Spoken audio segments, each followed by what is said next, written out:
talk radio station. Of the people, by the people, for the people. Hey, I sure appreciate that. It's KBLA Talk 1580.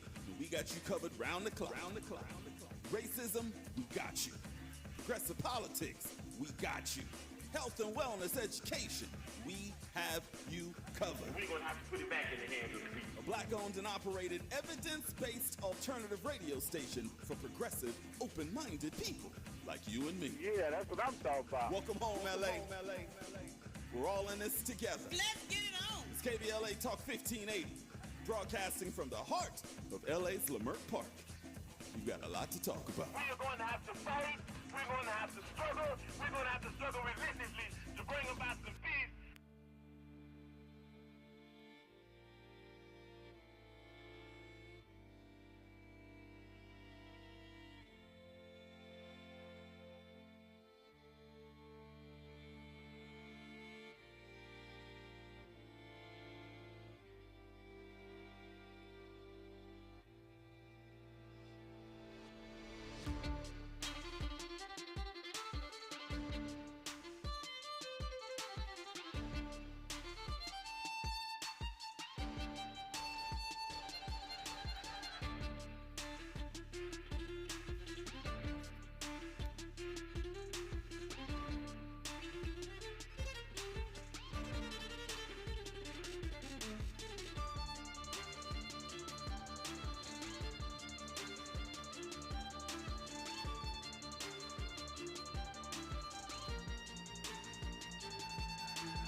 I'm Tavis Smiley. This is KBLA Talk 1580. Our phone number 1-800-920-1580, 1-800-920-1580. So glad to have you with us today in this hour.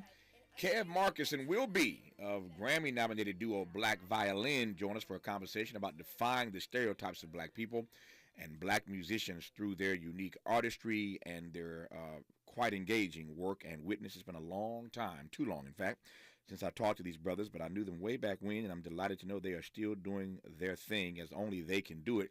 Kev, how you doing, brother?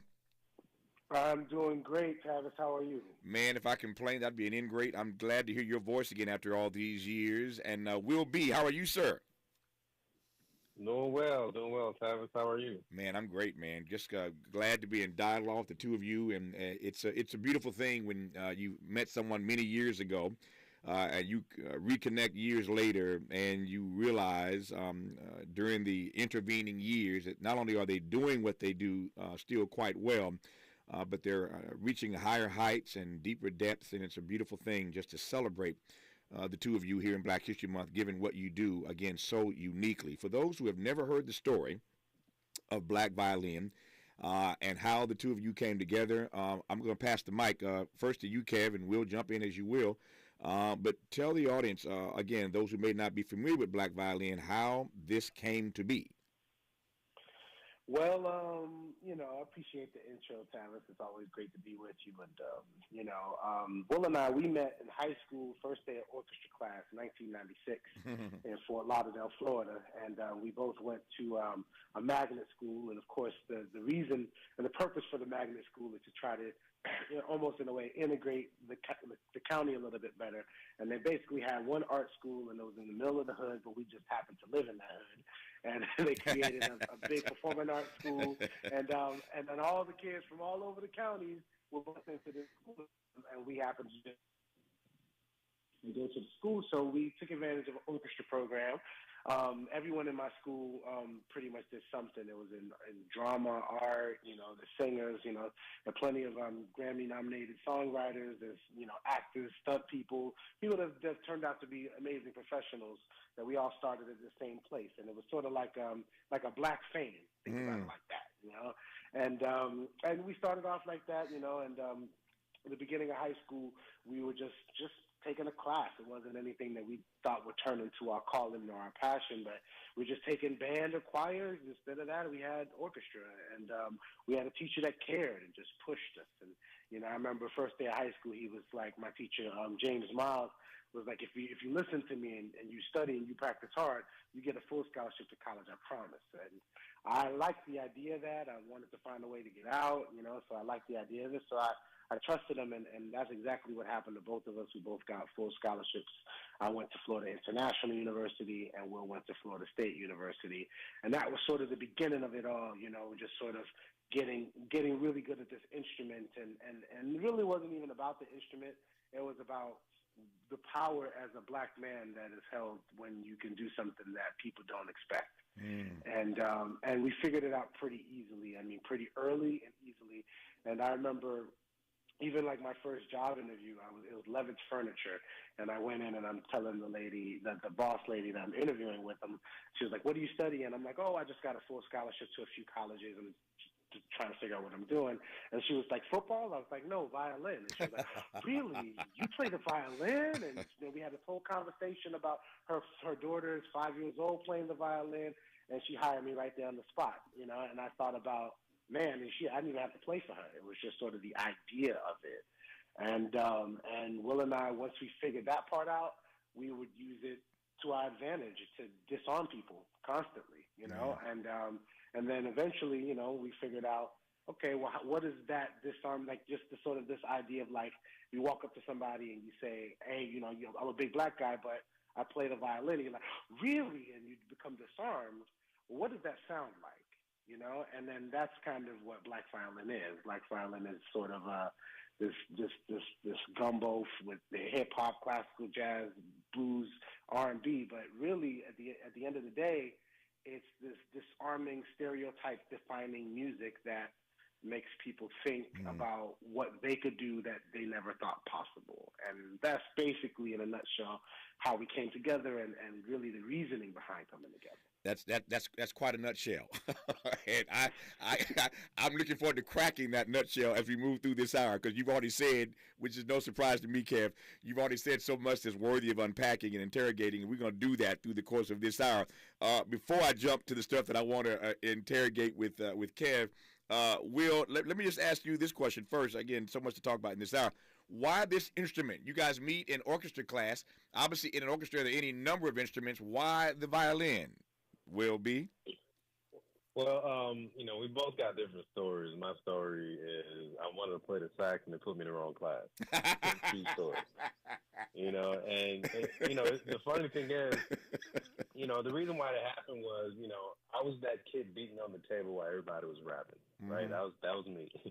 And there's a security guard who used to get really upset at me. He's like, "Listen, Will, why don't you stop, And as soon as he leaves, I'll just do it again. And he told me a quick story of how he used to play the saxophone on the weekends and make money. So I'm like, I need money. So, so I went up to the band teacher, and I was really excited. I went up to the band teacher, and the string teacher was in the same room. And I was like, "Listen, I want to play sax." And he was like, "All right, cool. Just sign up." And there was this summer program. It was a 2-week summer program. And I guess, and I didn't find this out until the years later, like 2012. I didn't find this out until later on that the string teacher was actually in the same room when I came in there to talk to the band teacher. And they looked at each other like, "Oh, we want this kid in our class." And they're like, "All right, let's play golf for it." They played golf. And obviously the band teacher lost. And, so I went up to the class and I'm like, I'm expecting trumpets and trombone and sax. I'm expecting cool instruments, you know what I mean? Right. And, and I was stuck in the class for 2 weeks and I had nothing, I had no choice. And I just took advantage of it, I played it for 3 weeks and it was the same teacher that actually transferred to that high school we both went to. So, wow. I just had a teacher that cared and saw something in me. And, and black saxes don't have the same ring to it, You're right about that. That's my story. Yeah. That's my story. I didn't, it wasn't something that was like, I didn't wake up one day and like, man, I want to play this violin. It didn't happen that way, and honestly, I've never seen a violin, a string instrument up close before, I've seen it on TV and magazines. To me, that instrument was always so far core facts. You know what I mean? Like it was, to me, it was a bit unreachable.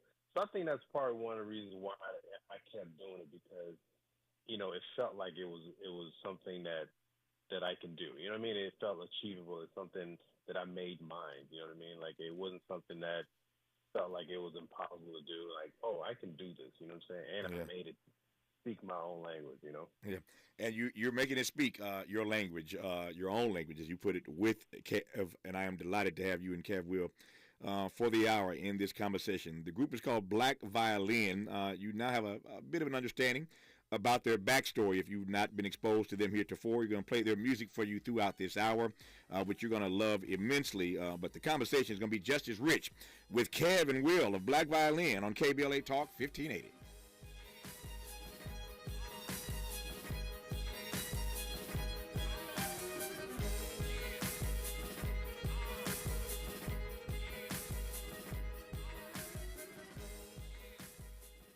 We've got a lot to talk about. Good thing we've got 3 hours. More of Tavis Smiley when we come forward. Hi, I'm Ariva Martin, and I'm the host of the new drive time show, Ariva Martin in Real Time, on KBLA Talk 1580. I'm also a mother and a child advocate, and when my son Marty was diagnosed with autism, I was devastated. I knew I had to do something, so I started the Special Needs Network, and for over 15 years, we have been helping families with children with autism. Now, through a new program called CORE, we can help you. We can help you take your career to the next level by training you to become an early childhood interventionist, working with children ages 0 to 3. The CORE program will pay you $25 an hour while you are in training, pay off $10,000 of your student loan debt, and help you find a good paying job. Call 323-291-7100 or visit snnla.org to learn how you can become a CORE fellow and take your career to the next level. Don't hesitate. Apply today. You know that Big Bargain detergent jug is 85% water, right? 85% water? I thought I was getting a better deal because it's so big. If you want a better clean, Tide Pods are only 12% water. The rest is pure, concentrated cleaning ingredients. Ooh, pass me the intercom thingy. Attention shoppers, if you want a real deal, try Tide Pods. Don't pay for water, pay for clean. If it's gotta be clean, it's gotta be Tide Pods. Water content based on the leading bargain liquid detergent. Did you know that California has the first in the nation task force to study reparations for African Americans? The work of the task force is to examine and recommend to the state legislature potential remedies of compensation, rehabilitation, and restitution for African Americans, with a special consideration for the descendants of persons enslaved in the United States. The task force has been hosting public hearings across the state to create awareness and educate the public. Be part of history and join them for public comment from 9 to 10 a.m. on March 3rd and 4th in Sacramento at the next Reparations Task Force meeting. For more information, visit the California Department of Justice website at oag.ca.gov. That's oag.ca.gov. Or you can send them an email from the website. This is a community call to action from KBLA Talk 1580. Interrogating your assumptions And expanding your inventory of ideas. Let's get back to Tavis Smiley on KBLA Talk 1580.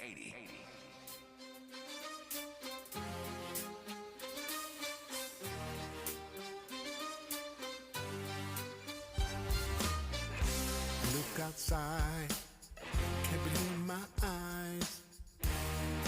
How can we make it better? People keep fighting, good folks dying. We're running out of time. We need a message to keep us strong. How we're going to make it. We got to rise above, see how we're clear. We don't want to live in fear. Brothers, sisters, mothers, you know we gotta come together. Leaders, teachers,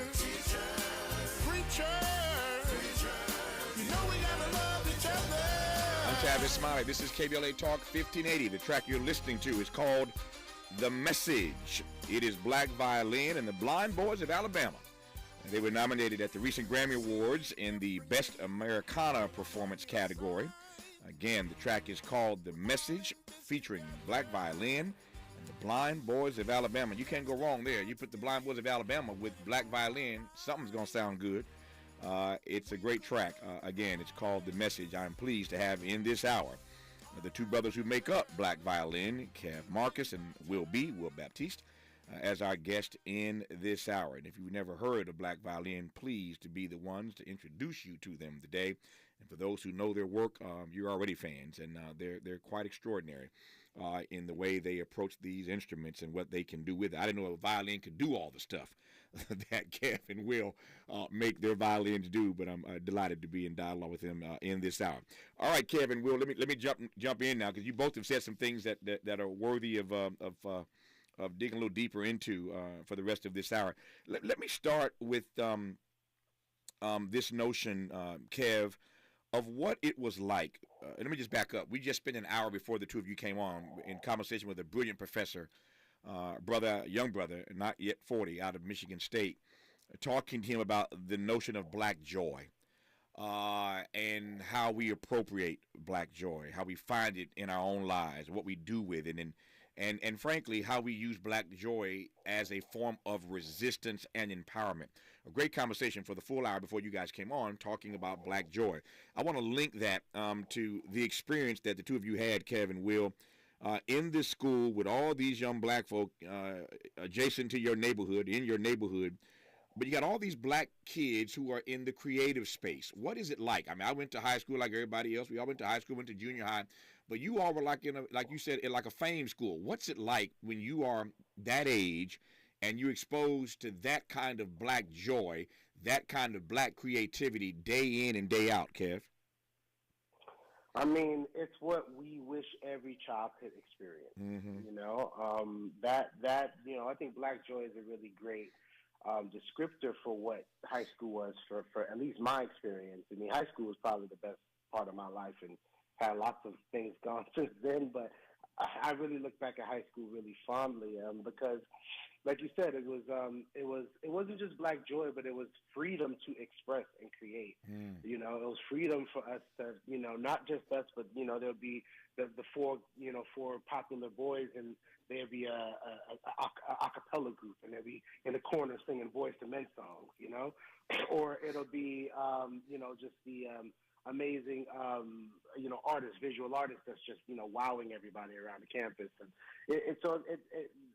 there was a freedom of expression that I believe every black and every child should experience. Just be able to kind of tap into who you are and, you know, just see all of this creativity around us and be able to tap into it and collaborate with and then go and be in the rock band and go do different things and explore. And I think, you know, a lot of times parents and teachers ask us, well, how did you do it? Or how did you get that black violin sound and that energy? And I just think that experience for us is why our music doesn't sound like anyone else's, you know? Yeah. It's because we came from this, you can't recreate it. Even at Dillard High School now in Fort Lauderdale, where we're still very active and actually, you know, talking about doing an event there in a couple of months.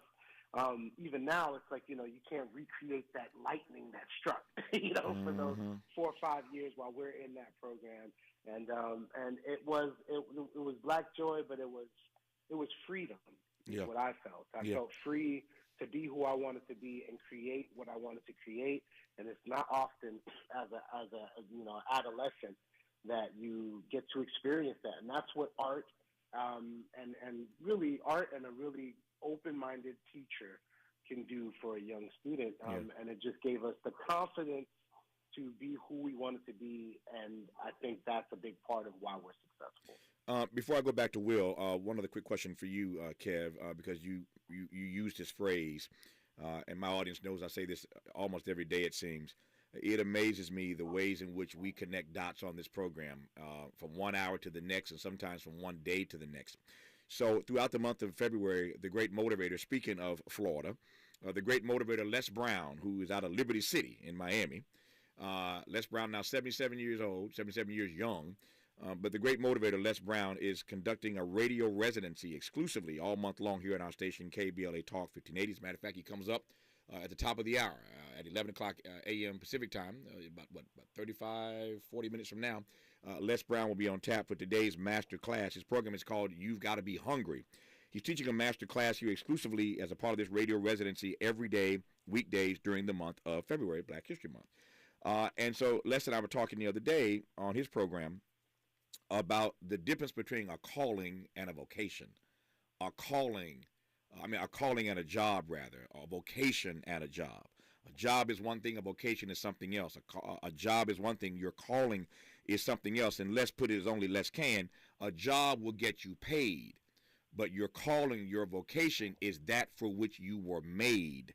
And I heard you use that word deliberately earlier, Kev, that you have discovered what your calling was and is, and that's what you and Will are doing every day. Talk to me, though, about this as your calling, Kev. I mean, it's like, that's the thing to me that I'm most proud of. I think that, when we talk to young kids all over the country, all over the world, we're normally not talking about, if they're a violinist, like, go play that violin. We're always about, what's that thing that you just wake up and think about? Mm-hmm. What's that thing that you're better than everybody else at? And most of the time when, with kids, I mean, they already know. They figure it out. 10, 11, 12 years old, they figure it out. Now, most of the time it's, skateboarding, or it might be Snapchat, it might be something that they don't see maybe a path to making money, or they don't stick with, necessarily. But for us, like, the thing that I'm most proudest of is us recognizing what we had, because it's very easy. Like, we run into a lot of adults, grown people that see us after the show, like, man, I played violin in the 7th grade and I always loved it. I wish I stuck with it, but we just stuck with it. Like, so to me, I feel like we're just blessed to be in the situation we were in high school that then created the college situation, that then right after college we went on and got auditions for Showtime at the Apollo, and then it kind of just But, I think a lot of it is we didn't give up on what we felt, and we kind of always had, for us, I think we were blessed in the sense that our calling always opened doors for us, so there wasn't a lull or a spot for us to get off that train. It was already moving, and the doors were opening as we were going, and we just kept saying, wow, as it opened, we're like, wow, let's just keep going. And I think that's the thing, is that, we all have callings, and kids out there, if you're listening, you're already doing the thing that you're meant to do. You're already figuring it out some way, in some way in your daily life. It's all about just recognizing that and running straight towards it without caring what anybody else thinks about. Yeah. Before I get you to unpack a few other things from me, Will, that I want to tap into right quick, since you mentioned it and it just took my mind back there, it was such an iconic show, Showtime at the Apollo. Tell me what you recall about that experience, Will. Oh, man, I mean, we grew up watching that show, and just being on that stage, rubbing that log, I mean, it was just very surreal. And the funny thing is, as soon as we hopped on the stage, I mean, as soon as the crowd saw us, we felt the energy from the crowd. You know what I mean? It was just like, we felt comfortable. Because we downstairs, and everybody before us getting booed. I mean, tap dancing off the stage, and the dust coming off from the ceiling. We're like, oh, man, I don't know about these violins, But as soon as we step on the stage and the crowd get a glimpse of us, I mean, for me, I felt calm. I felt at home. And we started doing our thing. We started playing. We went into that Usher year, and the crowd just went crazy. I mean, so much so that Monique had to be like, hey, guys, we got to continue the show.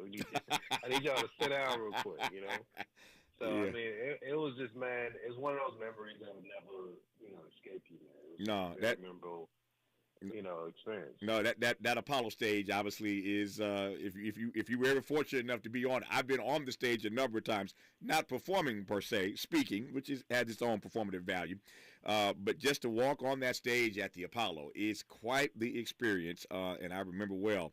when you guys were on there, and you turned it out. It was an amazing moment in the history of the Apollo. Not to mention in your own career, as you teed up a moment ago. Let me ask you right quick. I've got news and traffic and sports in 2 minutes, so we'll continue on the other side if we need to.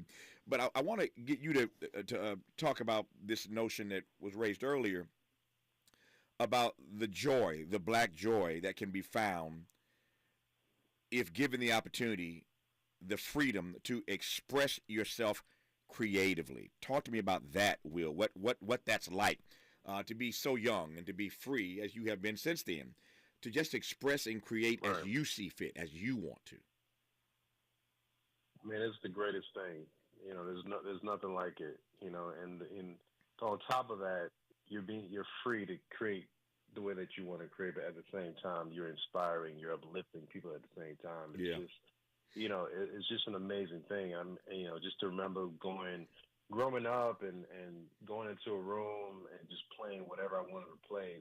I just felt the freedom to do that. And if you think about classical music, that's just not what you do. You play what's in front of you. You know what I'm saying? Yeah. So yeah. For us to be in that space and really feel compelled and feel confident enough to take these instruments and do what we did, you know, that's amazing, you know, and it had everything to do with hip-hop and the environment that we grew up in. Yeah. When we come forward after news, traffic, and sports, I want to come back to this issue of what it is like, and not everybody can say this, but these guys are unique in this regard. They're not the only ones, but they're unique in this regard.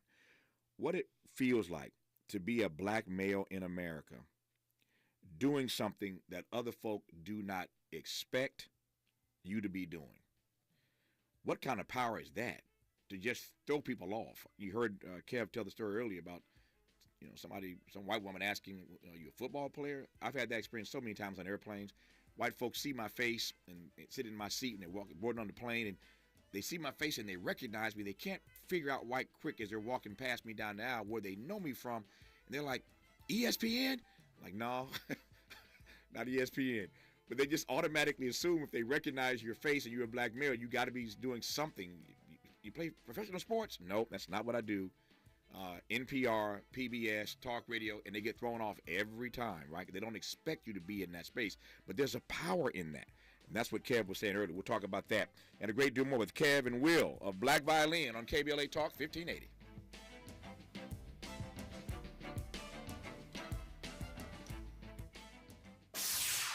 At KBLA Talk 1580, we do Black history every day. Not just 1 month a year. Honoring our past, representing the present, charting our future. We're unapologetically progressive. We're KBLA Talk 1580. I'm Mike Moore. Here's the latest from the Black Information Network. Michigan officials say 5 students injured in a shooting on Michigan State University's campus are still in critical condition, but some are showing signs of improvement. One man killed 3 students and injured the other 5 Monday night before taking his own life. MSU Interim Deputy Chief Chris Rosman said the shooter had 2 handguns on him along with additional ammunition, and they were legally purchased but not registered. Civil rights leader, African-American Reverend Al Sharpton is standing up and speaking out against Florida's governor after he announced he wants to ban an advanced placement course on African-American studies. Reverend Sharpton led a group of faith leaders, elected officials, students, and parents in a march to the state capitol in Tallahassee Wednesday. And that's the latest. I'm Mike Moore from your 24/7 news source, the Black Information Network and BINnews.com. Slow and go through Culver City. Looks like we have a crash working on that 405 North right around Sepulveda Boulevard, Slauson. Second lane from the left is blocked, and the tough drive as far back as LAX. Boyle Heights on the 5 South approaching the 60, crash onto the right shoulder. That has slowed you there coming away from the 10 freeway. Seen a slow drive on that 60 West around Peck Road, South El Monte. A collision onto the right shoulder right around Hacienda Boulevard, the busy drive. And Baldwin Park, earlier trouble still affecting the 10 West at Puente. Crash to the right side with the busy drive from Vincent Glendora. Hi, I'm Kyle, and my company is Blindster.com. I started Blindster in 2010 to provide custom blinds, shades, and shutters at affordable prices. Our blinds are easy to install and shipping is free. Don't hire an expensive professional. Do it yourself and save big at Blindster.com. Is this the time? This is the KBLA Sports Minute with Ray Richardson. The Lakers get a much-needed win last night heading into the All-Star break. They beat New Orleans by 18. LeBron played for the first time with his new teammates, D'Angelo Russell, Malik Beasley, and Jared Vanderbilt. LeBron and Russell finished with 21 points each and combined for 13 assists. Big night for Anthony Davis, 28 points, 10 rebounds, 5 assists, and 2 block shots. The Clippers are at Phoenix tonight. They won't see Kevin Durant. Durant is recovering from a sprained knee. He'll make his debut with the Suns after the All-Star break. No debates, no speculation, just the info you need. That's your KBLA Sports Minute. I'm Ray Richardson. This sports report was brought to you by Original Taco Pete. Aaron at Original Taco Pete's. Come in today for our tasty seasoned black taco. We're at 3272 West Slauson off Crenshaw, or call 323-348-4441. Here at McKay's Family Mortuary, we offer a full line of services with a fine selection of caskets and urns. Also, assistance with cemeteries along with luxury limousine and funeral coaches and other needs pertaining to your family's wishes for your loved one. We accept Veterans Victim Witness Program for mortuary services only at zero cost to you. Cemetery selection does not apply. All insurances are accepted. McKay's Funeral Home understands that saying goodbye is never easy. That's why we've been providing compassionate and professional funeral services to the community for over a decade. Please contact McKay's Family Mortuary, serving Los Angeles, San Bernardino, and Riverside counties and the High Desert. 3918 Marine Avenue, Lawndale, California. 310-978-8877. That's 310-978-8877. By appointment only or log on to mckaysmortuaries.com.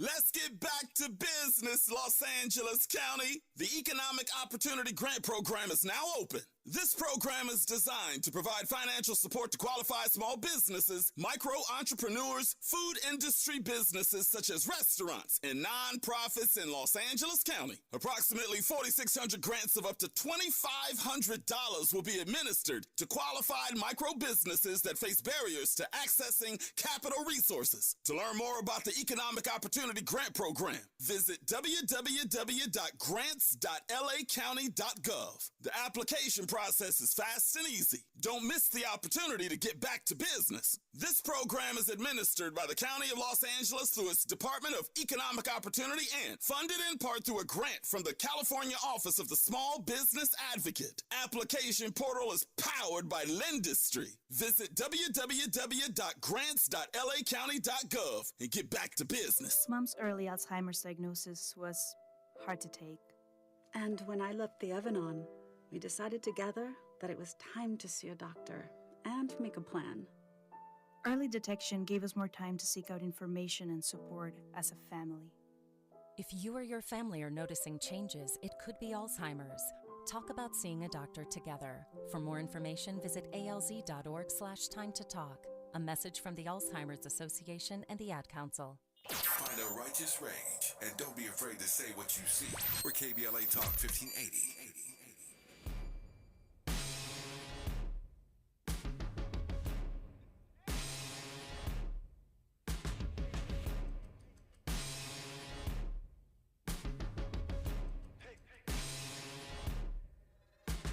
Standing on a landmine and we're singing hallelujah.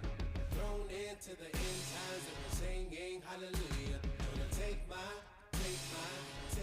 for the future. Baby, take my for the future. One step to the future. Been down but I've been strong. Do right when you done wrong.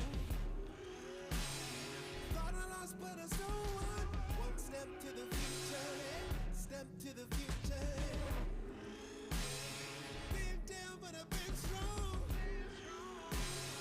This time it's a new song. Thought I lost but I still won. One step to the future. Step to the future. I'm Tavis Smiley. They are Black Violin. They are Kev Marcus and Will B. And turn that up, Miles. Turn it up.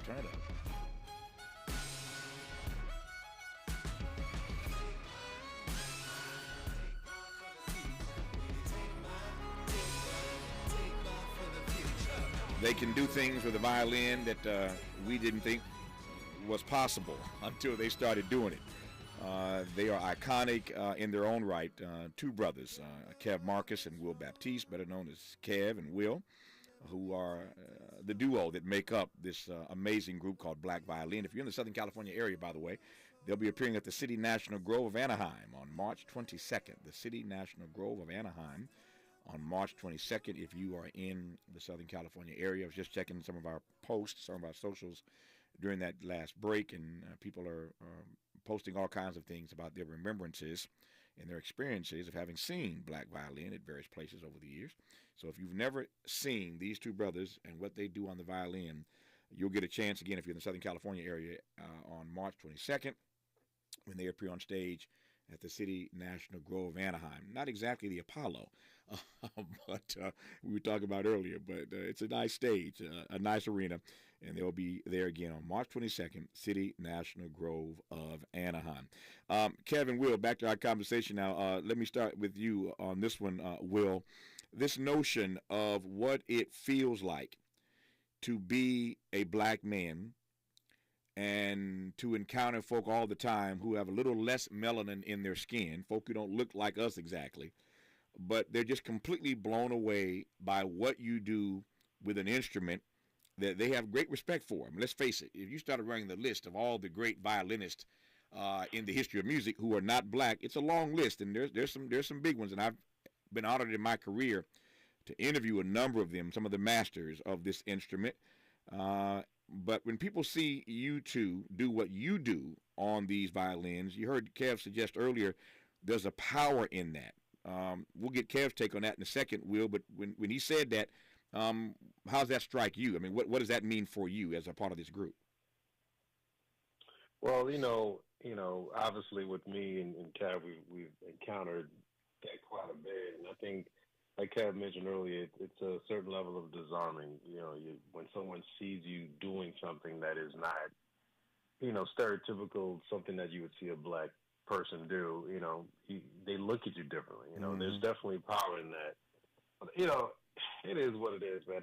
And classical music as a whole, it's just never really been a genre that's inclusive. You know what I mean? Like the like anything else, you see what the Williams sisters are doing with tennis. You know what I mean? Something that they have to go through so much to show people, listen, like this belongs to anybody. Like we can do this, And I think it's the same thing with this instrument. And like when I get into an airport and people look at the instrument, I play with them too. I'm like, they're like, what's in that case? I'm like, go ahead and guess. They never guess what it is. They'll go as far as to say, they'll be like, it's the piano. I'm like, you gonna fit a piano in here? Come on, So whenever I tell them what it is, what's actually in the case, they're always just completely blown away.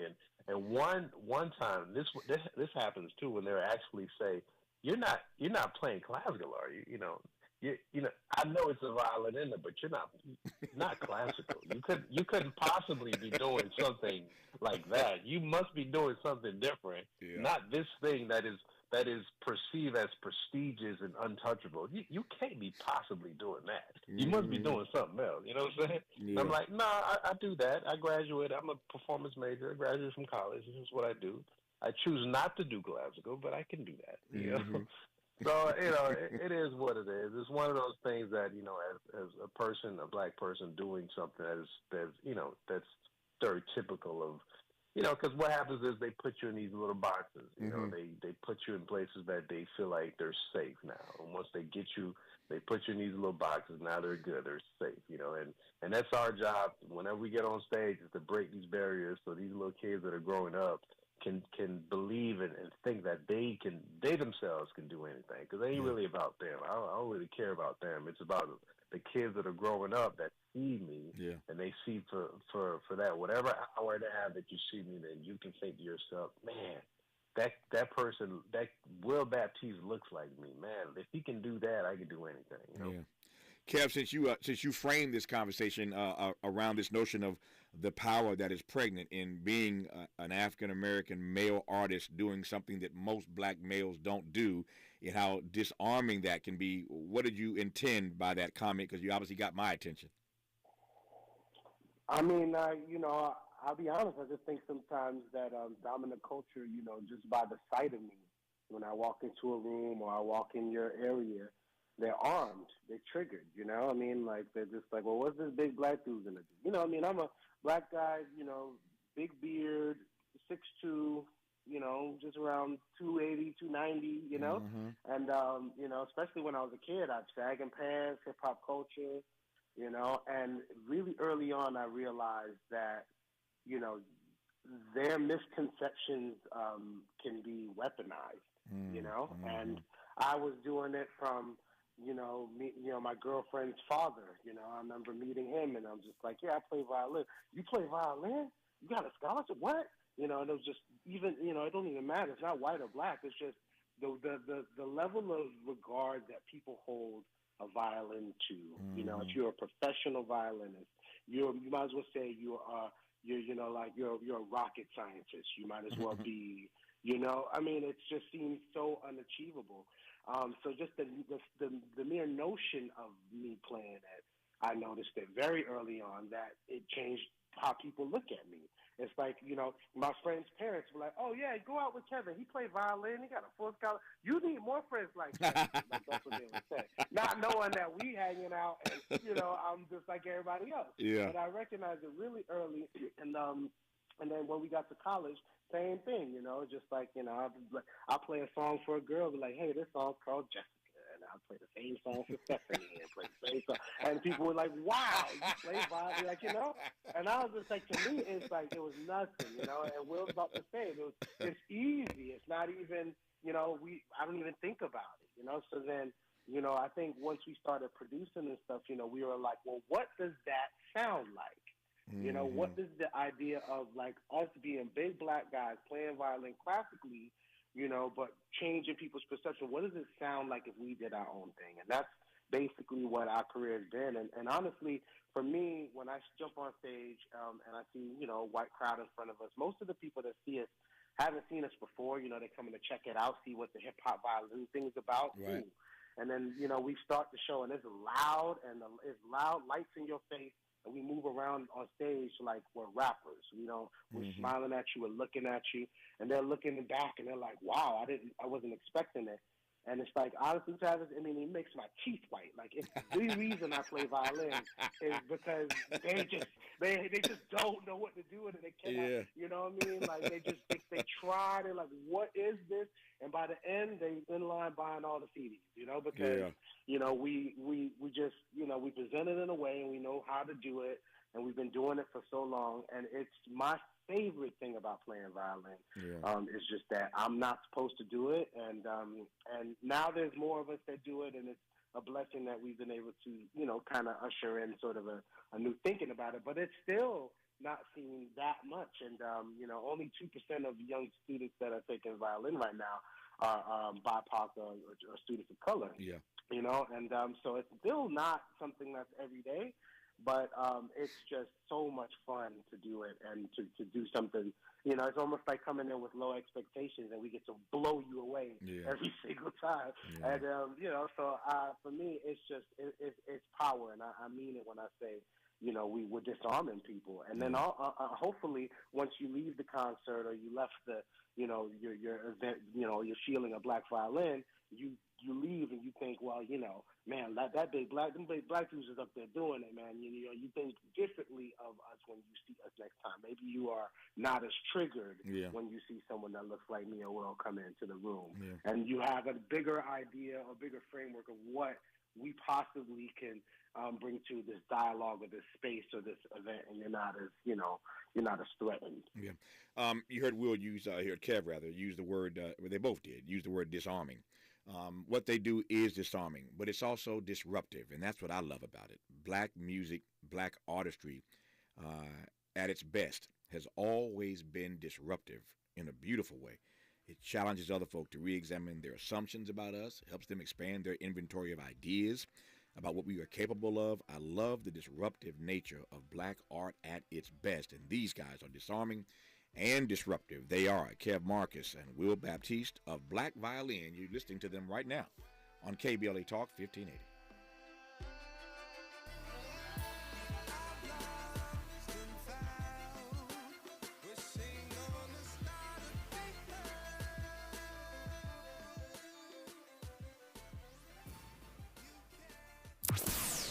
to like and follow Tavis Smiley at The Real Tavis Smiley and get Twitter updates at Tavis Smiley. The conversation continues when we come forward. The California Legislative Black Caucus's Black History Month itinerary. Maisha Cairo here with your K-Black Minute News, brought to you by Lendistry. From movie screenings to award shows, the month of February is busy for the California Legislative Black Caucus. Starting February 17th, the application for the 2023 African American Leaders for Tomorrow opens. On the 27th, the State Capitol Assembly and Senate floors will be full of events from noon until 4, starting with the meet and greet with author Bryant Terry, presentations on Black food, stories, arts, and recipes from across the African diaspora. If this sounds like a good time, visit blackcaucus.legislature.ca.gov. Thanks to our new sponsor, Lendistry. Lendistry is a national Black-led small business lender that is headquartered in Los Angeles. Lendistry helps small business owners access the affordable capital needed to grow. Visit Lendistry, LENDISTRY.com/KBLA today.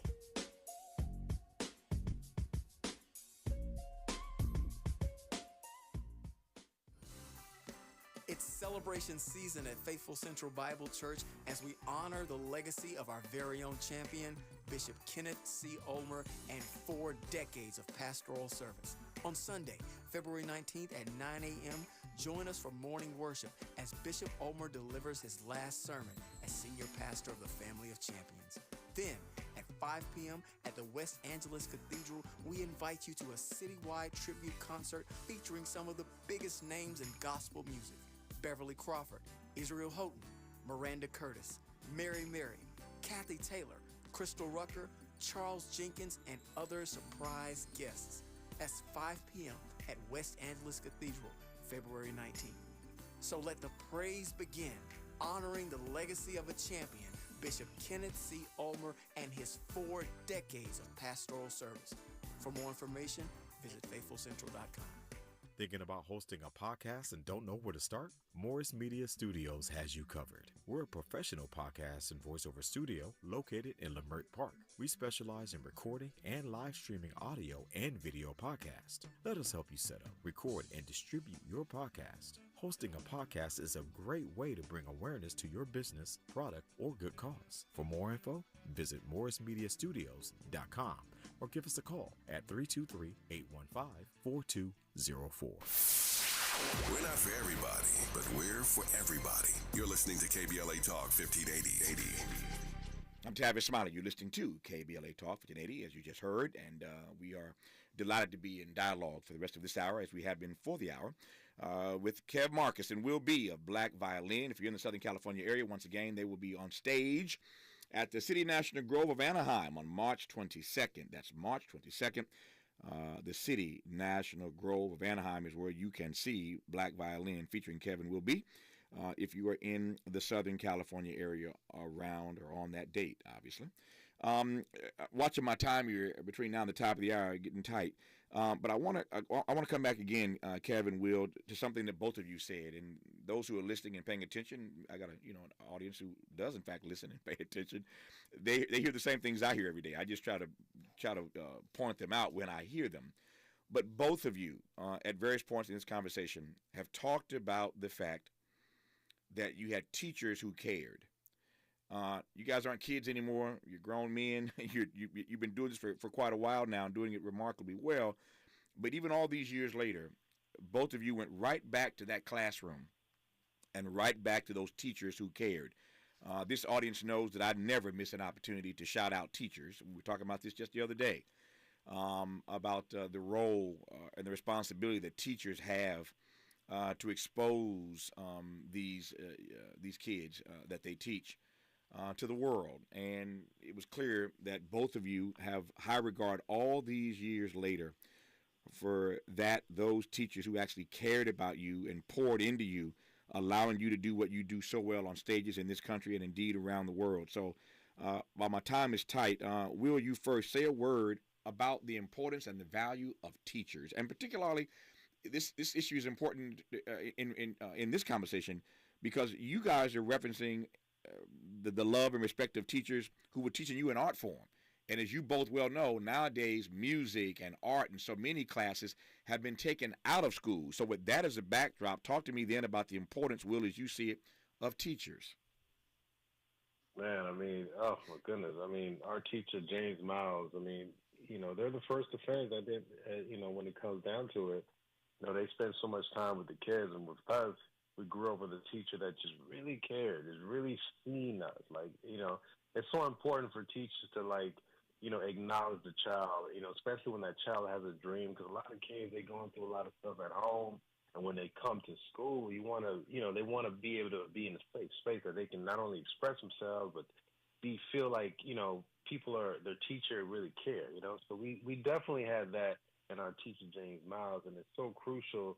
That's why, one of the big reasons why we started this foundation with our wives to really push that, because we understand what it means to have individuals in your life that really connected the dots. You know what I mean? Like, my teacher brought me my first real instrument. You know what I mean? Like, he bought me an instrument. He felt like I needed something to get me to that next level, to audition for college, and he's like, you need something else, and he actually purchased that instrument for me. You know what I mean? So that's how special he was to us, and we were definitely very, very fortunate to have him to be able to see us and really provide. And it's just one of those things, man. I wish every teacher, and also too, we got to be able to support the teachers that are there, because it's not easy. It wasn't easy for him to get because he got a license to drive the bus. Because when we need to go to field trip, he's like, I can't depend on the bus driver, so let me get the license to be able to drive this bus. And he would drive us. He taught me how to drive. You know what I'm saying? So he was definitely a special teacher, and that's one of the things that we strive to. Like you mentioned, how they're cutting each program left and right in these schools. Yeah, it's very unfortunate, because it's just as much as the sports is necessary. I mean, it's so crucial. These arts are necessary, because it allows these kids to just be free and express, and so many of that is why they are who they are, and we are who we are because of the arts and no and question, our teachers. No question about it. We are who we are. You certainly are who you are, Kevin, Will, because of the exposure you had, but also because somebody loved you. I say all the time, we are who we are because somebody loved us. Your mama, your daddy, your teacher, but we are who we are because somebody loved us. Our remaining moments with Black Violin, and we'll get Kev's take on the importance of teachers before we wrap this conversation in a moment on KBLA Talk 1580. KBLA Talk 1580 is an intervention. When we come forward, includes you. KBLA Talk 1580, turning pain into power. The U.S. premiere of the official Bob Marley One Love Experience has arrived in Los Angeles. Open now through April 23rd at Ovation Hollywood on the corner of Hollywood and Highland. The 15,000 square foot immersive experience opens up the world of Bob Marley like never before and features the entire Rock and Roll Hall of Fame Bob Marley archive. A One Love force that takes fans on a trip to Jamaica in a multi-sensory environment. A silent disco that lets fans groove out to a curated playlist, previously unseen photos, and rare memorabilia. Exclusive art from Mr. Brainwash, The Postman, Camo Works, and Idiot Box. And can't miss photo ops. Don't miss the opportunity to celebrate one of the world's most beloved and unifying musical figures. Tickets start at $20 plus fees and are available at BobMarleyEXP.com. That's BobMarleyEXP.com. Get your tickets today.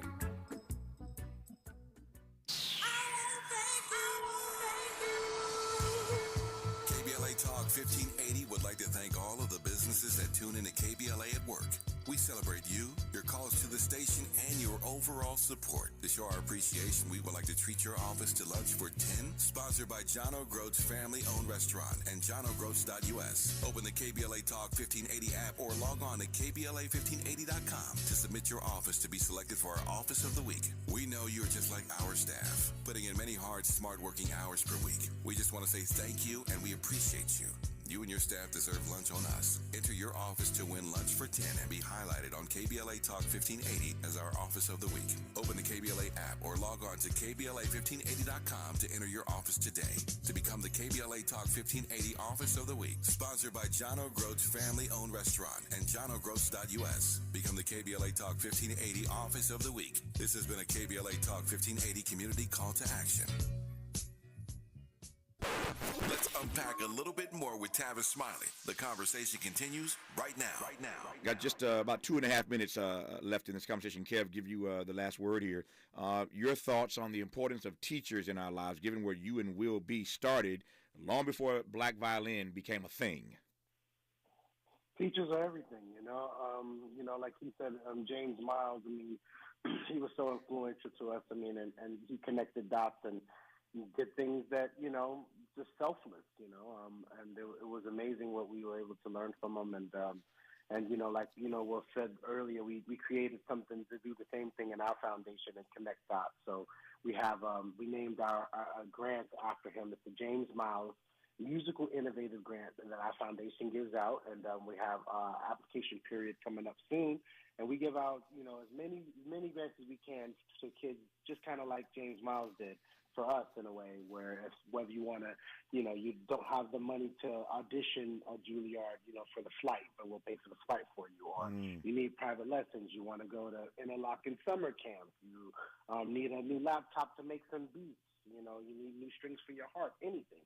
You could, file for, you could apply for our grant at blackviolinfoundation.org and apply for the James Miles Musical Innovative Grant.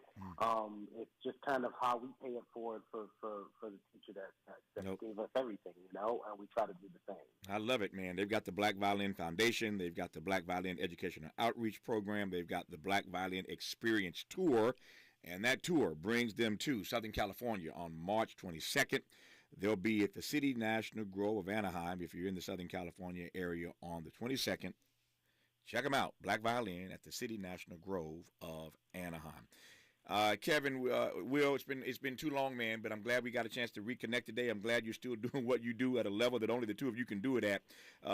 Kev Marcus, Will Baptiste, these two brothers are the duo making up Black Violin. Congratulations on the Grammy nomination this year for that track, The Message, with the Blind Boys of Alabama. Great to have you both on. We'll do it again somewhere down the road. Stay strong, brothers.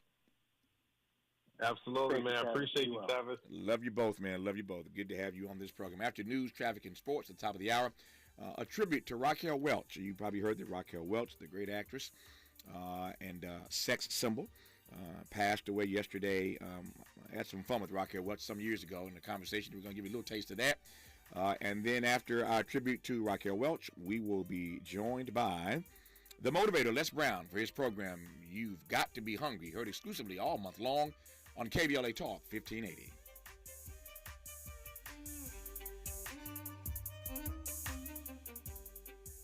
KBLA 1580 Santa Monica. I'm Mike Moore. Here's the latest from the Black Information Network. Michigan officials say 5 students injured in a shooting on Michigan State University's campus are